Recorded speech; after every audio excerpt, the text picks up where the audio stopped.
Hey guys, Ash Rachel Legends. Welcome to the video. Send us some love, some positive vibes your way, especially if you need them out there today. Holy power creep we may have up there with Solinar, you know, this new theme of power creep and Raid Shadow Legends. We might have one of the new most powerful, if not the most powerful Void legendary champions in the game. You know, these are all the Argonites that are being added to the game here, guys. Some really interesting ones, right? Even from the rares and the epics, I think there's some really, really tremendous champions here in this brand new faction, which you can argue there ought to be. At the same time, I thought there would be a mythical champion, but it turns out they've given us a mythical in disguise with Hecaton, Storm Herald Hekaton. Today, I'm going to do a quick showcase on him and talk about why he might be the strongest champion in the game, legendary certainly in the game, or at least feasible. You can make the case. Before that, I do have a video going live at the same time as this one where we review all of the new Argonites. We go over every single kit. In today's video too, I will pair Hecaton with the Fusion Champion, Pelops the Victor, in a couple different areas as well. Pelops the Victor, I also really like. I had mixed reviews in the comments when I went over this Fusion with Erroneous on a collab when we had just the kit, but I really do stand by my original sentiment. I think he's a really good champion. I think if you're going for him, you're really going to enjoy him on your account outside of even faction wars for the Argonites. I just want to kind of cut to the chase here. First of all, he's the first champion in the game who places Storm Call stacks on all allies. I want you guys to be familiar with this before we go into the kit, because there's a lot more to it than that. But Storm Caller is one of the most sought after, one of the most powerful relics in the game, where it has a 20% chance of placing the Storm Call buff on themselves whenever they land a critical hit. That is a mythical relic, and you can have, these are stacks. You can have up to 5 Storm Call stacks on your champion. By the way, I love the Bastion. I love this kind of Greco-Roman theme. I'm a real big Roman history buff. Hardcore History by Dan Carlin, one of my favorite podcasts out there. If you love Roman history, check it out. But what does Storm Call do before we review the rest of his kit? Well, it's absolutely busted. Each Storm Call stack increases the damage dealt by a champion by 5%. The number of stacks increases by 1 each time a champion with Storm Call lands a critical hit. Keep in mind, he's placing this on everybody on a 3-turn cooldown. A champion can have a maximum of 5 Storm Call stacks at one time. When attacking with 5 Storm Call stacks, places a stun debuff on the target and removes all Storm Call stacks. The stun debuff cannot be resisted, okay? Cannot be resisted. Now, each critical hit, like a Marius, a triple critical hit on that A2, you're going to just jack up all those Storm Call stacks right on that one move. We'll play him alongside the Fusion, who I really love, as well as Marius as well in today's video. Speed or in all battles by 24%. On his A1, and we can take a little bit of time on his A1, I am going to showcase him because A1 is a huge part of his kit. In a similar way that Solinar's A1 is just busted and powerful, this A1 is the same. Attacks one enemy, 100% chance when booked of placing a provoke and an enfeeble on the target on the A1. Also has a 50% chance that these debuffs cannot be resisted.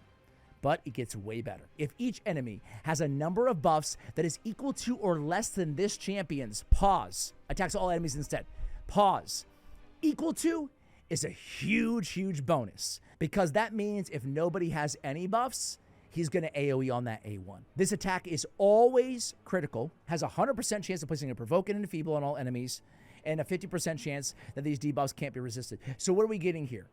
If we have no buffs, or we have the same amount of buffs, or more buffs, right? Those conditions, we're AoE, provoke, enfeeble, that can't be resisted, that's always critical. That 50-50 can't be resisted, that's always critical. And it hits hard. On the A2, Eye of the Storm attacks one enemy before attacking, place an increased defense and a Storm Call stack on all allies. This attack is always critical if the number of buffs on the target is equal to or less than this champion's. Will ignore Stone Skin and 50% of the target's defense if the number of buffs on the target is equal to or less than this champion's. If this attack kills an enemy, decrease the turn meter of all other enemies equal to the turn meter that whoever you just killed had. What? This is on a 3-turn cooldown when booked.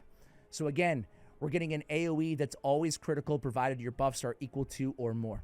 We're getting this Stone Skin Ignore and the 50% target defense and the decreased turn meter of everybody, equal to whoever you just killed.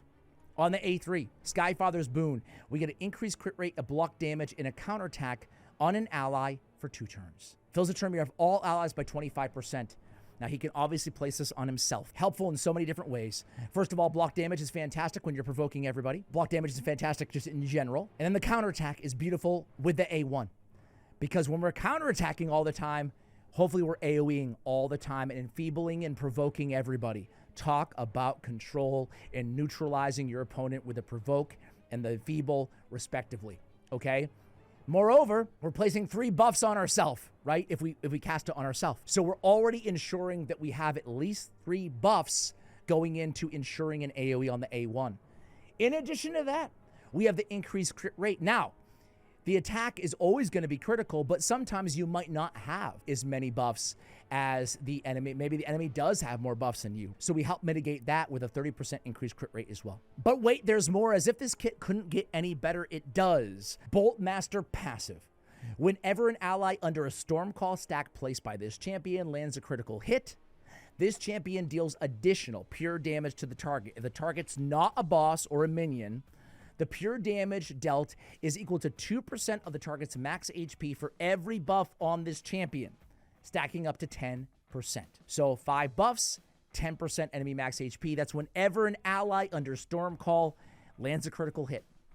If the target is a boss or a minion, the pure damage is equal to 3% of the target's max HP. This damage cannot be critical. Occurs once per skill and once per target. Does not count as an extra hit, but it deals pure damage and it ignores shield, block damage, and strengthen buffs. Oh, block damage ignore. This skill will not activate on duplicate copies of this champion if this particular champion is dead. And then the speed in all battles by 24%. Holy mackerel, guys. This guy is absolutely busted. Let me show you the build. So we have him in simple stone skin and lethal gear, right? Kicking it old school. Could certainly come up with some nasty combos of Mercurial and whatnot as well. Total Guard to protect his buffs. And, you know, he can churn out damage just by his passive and counterattacks as well, right? We have Lightning Cage on him, as you guys saw. I throw on an aspect of Siroth. Here I'm on the dev build, obviously, guys. I'm trying not to pick mythical relics in the most busted builds possible. But he does have, like, good gear at the same time. Not insane, but good. Really solid for endgame, right? I don't need him crit capped. Frankly, you can get by with even less crit rate than this. 70%, I think, is safe. You could probably even get by with less, obviously, if you can always ensure there's equal to or more buffs on him. But I went 84, 266 crit damage. Accuracy, we do have a 50-50 shot of them being irresistible. So I have a little bit on him and as much defense as I could load on him. So I have defense. I don't have a lot of Argonite accessories, but I was able to pull off 2 Stone Skin accessories in my last Hydra clash, which is really nice. So I have defense and I have crit damage. Actually, I really lucked out on these. I only had 3 Stone Skin accessories on my entire account, and 2 of them were like exactly what we wanted for him. I have speed on the boots, I have defense percentage on the chest, and I have crit damage with defense on the gauntlets. I have Lightning Cage, and I have Helm Smasher on him as well. Let's go ahead and go into battle here. I want to show you this dude. This is insane stuff here. Let's go Iron Twins Fortress. I have him and Marius. Marius with Stormcaller. You don't need the mythical relic anymore, guys. All right, so here we go. He's going to open by putting himself. He'll put the block damage and his A3. He'll cast it on whoever's in the lead, right? Look at the damage out of this guy. It's nasty. It's really, this guy is really, this guy is really next level, right? I'm going to run him as well in, Hydra Clan Boss. And spoiler alert, he can outdamage Marius. He hits hard, super hard. Especially, I mean, look at this guy. He's like a little mini, with that A1, he's like a little mini Solinar. I mean, look, he can eat through anything, this guy. I mean, they broke the game with this dude. Hecaton. Hecaton, my word. All right, let's go to, that was Iron Fortress 10. Let's go to Ice Golem's Peak, hard 10. I was just kind of messing around. I want to throw him with a fusion champion, right? Now listen, I'm making this video, and I'm also reviewing all the Argonites. I will have a Pelops Fusion guide coming out soon, but I figured all the content creators are going to cover him, so I'm going to include him in the video. I really, really like this dude for the 10th time. I love the taunt. I love the kit. I love the synergy. I think he's absolutely worth going for. I really love how even in the arena on this guy, I love that he's dishing out stun, HP burn, petrification, but then he's immune to the stun and the petrification. Thus, wands will not affect him. He's immune to the blowback, so to speak. And the magma shield just busted. Magma shield from the Volcardiac Heart, as well as the storm call from the storm caller. I mean, both of these champions are insane. We need some sort of extra support here. It was kind of 50-50 with just them duoing it. Sometimes I would win, sometimes I wouldn't. Look at his A1. You're going to see stuns all over the place too, because storm callers are going to start hitting. It's really next level stuff here, right? And that's, again, the fusion on the right. Our guys in the middle here, you can see stuns just galore with the storm call buff in stacks. Every critical hit. He's going to get more critical hits too with that A1, so we can dish out stuns on an AoE on his A1 himself.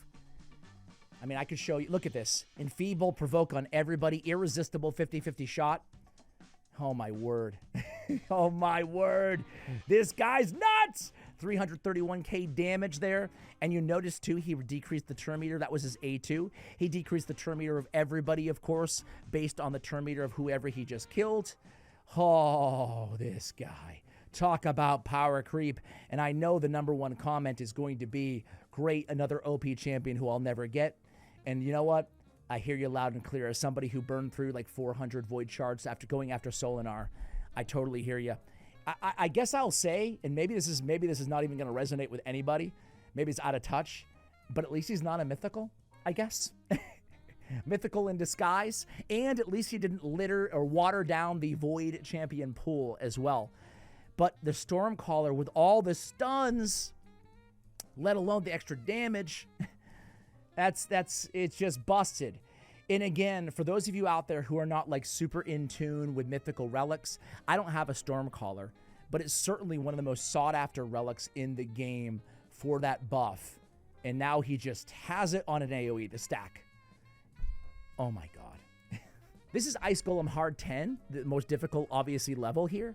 And really, you know, they make it look super easy together. Keep in mind the Magma Shield also dealing some nice damage there. Man, these Argonites. Honestly, like I said, I released a video at the same time as this one, reviewing all the Argonites. And I am, there's some really good ones there, right? They have like a little new Apothecary rare as well. A couple really good epics. So I really like what they did with this faction because, sure, the legendaries are all super strong, but so are the epics. And look, I mean, look at this. Look at this freaking guy, man. I'm not going to show you the entire match here, but let me show you him in Hydra. I ran this team. I stopped it after like, whatever, 20 turns or something, right? But I just ran it on full auto. 63 million damage. My Marius, fully, by the way, awakened. I could fully awaken, but I didn't for the video. I went 5-star because, you know, whatever. Still powerful. Out-damaging Marius. And Marius is 6-star crushing rend in my main build, in my main gear. Man, it's because of all... And he wasn't even putting... On this battle, I had Sulfurion in the lead. I shouldn't have, but he was putting the counterattack on Sulfurion. If I had put it on him instead, it would have been even way more damage, right? Insane stuff there. I don't have the auto battles because I'm on the... can I quick battle this? Oh, yes, I can, but I already used the damn champions. Way to go, Ash. Anyway, let me throw him in a Demon Lord team, right? And then we'll go into the arena. So let me just, I don't know. I'm just going to use kind of I'm going to throw a random team in here and let's just see what happens, right? Let's just see. Quick battle this thing and just see what the damage is. So he's right there with Marius on this. And Pelops puts out some pretty nice damage himself as well. So does Rio Bone Spear, to be fair. Okay, let's go into the arena here, guys. Now listen, going against the other content creators in the dev build and the test server arena. So, you know, we'll see what we have going here. Actually, to be honest with you guys, got some pretty good teams here. I don't know. Let's go against old school. We'll make our way up, right? All right, so let's go against Free Willy. That's Scratch. That's Scratch. So let's see what this dude can do. Forgive my free-to-play team. I hope you don't mind. All right, so here we go. So we're going to go in, try to remove a little bit of stone skin here. They're going to lock me out. I still have equal to or more buffs than everybody, though, on him, which is nice. He's going to A1, keep Star Sage in his base form here. Not much I can do. I'm just going to poke at Crixia. So he's definitely the slowest by far. I'm going to go ahead and try to get a nice quick kill there on Crixia to reset their cooldowns.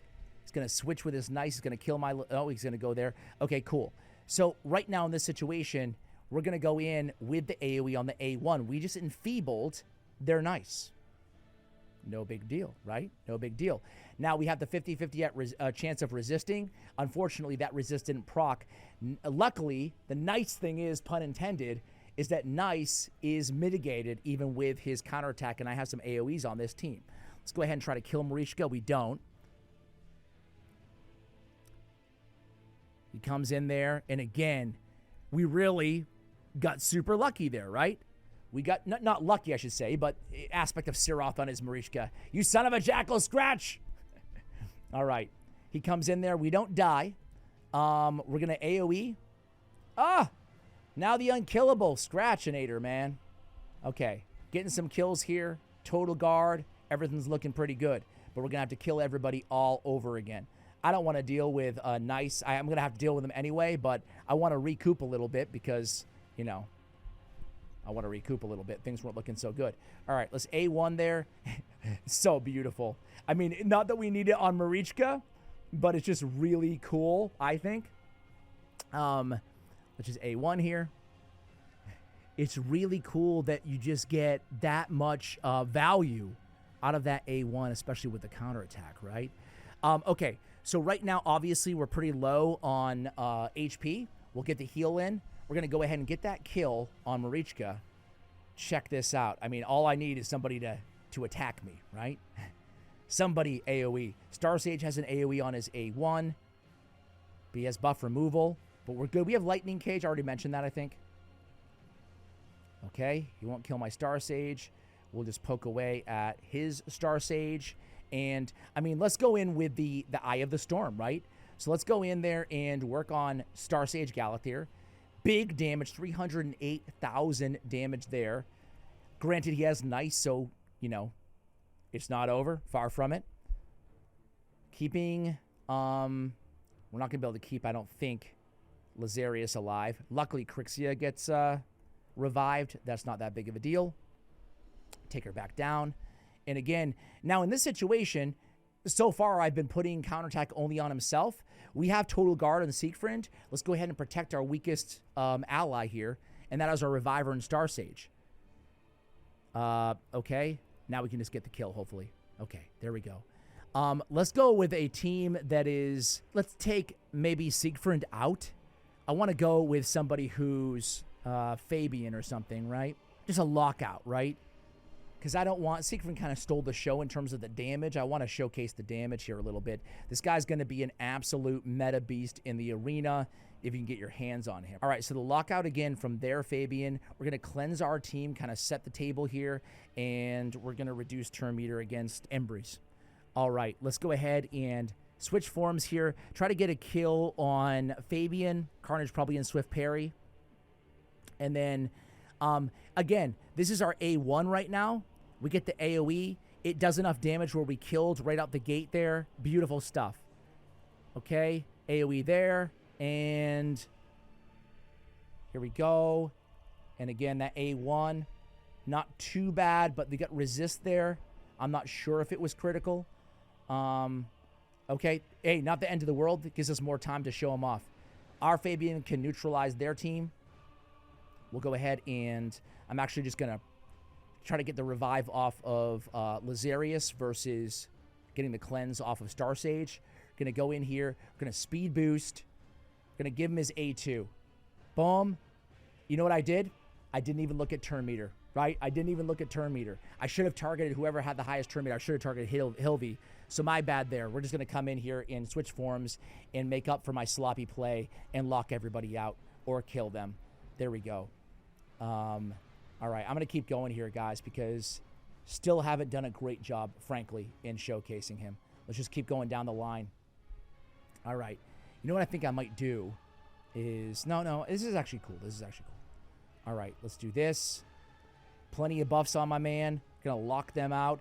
It's nice to have a champion like Fabian on the same team, obviously, because we can go in there and remove buffs, so we'll always have more buffs, right? See if he can get that kill on Krisk. Of course he can. Reduce turn meter on everybody. Isn't that super powerful? We can basically pick who we want to kill and then reduce the turn meter based on everybody else, based on whoever we kill. We can pop off somebody with a high turn meter or somebody who's just close to death. We have a lot of flexibility in our options with this dude, man. I wish I had him on my main account so I could just take him into the, into the live arena or something like that, right? A man can dream. Let's go against this squad here. Certainly pretty formidable, right? Woo! This guy is a beast. All right, we're going to keep going. Turn meter boost, get more, remove buffs from the enemy team. Fantastic.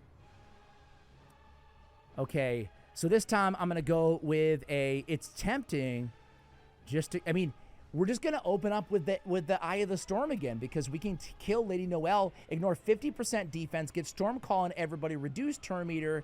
Now we have Storm Call on everybody. We'll go Laz. I should have just kept Laz in base. Not that big of a deal, but let's see if we can take the cock down. Okay. I do want to go ahead and try to control a little bit here. Keep the battle moving. Remove some buffs. Lockouts. Let's go ahead and get all those buffs on him. Easy to stack buffs on this beast. Here goes nice again. Nice down. Beautiful. I want to see some of those beautiful counterattacks, though. And I'm just going to go A1 here so we can try to get a counterattack. Look at this. Now we enfeebled.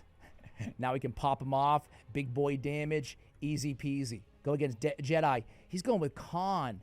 Interesting, a Khan. I just had a video with Nubraids go live yesterday, and he was one of the champions that I said I got wrong. I'll tease the video, though. So my man Nubs got a total guard on Armons and on Tormund. Very interesting. I'm just going to go ahead and boost. I'm actually going to start chipping away at total guard here with the A1. And, again, let's see if we can just pop off the Reviver right there. Huh, 250k damage. 250k damage, man. And reduce turn meter on everybody. Let's cleanse there. And this guy is nuts, man. This guy is nuts. So I kind of actually want to go in and I kind of want to play right into Tormund's AoE with that counterattack, and then we can basically neutralize Tormund. Ow! See, we got polymorph there, which is interesting. On our, you got to be careful of that, I guess. One, can you even call it a downside? I don't think you can call it a downside. He's so busted. Imagine a guy like this with a Solinar combo team. He can fits in every team. There's no right team for him. Go first, go second. It doesn't matter. Guys, I just had to show Hecaton to you. What do you think about this dude? I think he's absolutely nuts. He's busted. Let me know what you think in the comments below. Power creep is a real thing in Raid Shadow Legends of 2026. The only Void Argonite legendary champion. I give you Hecaton.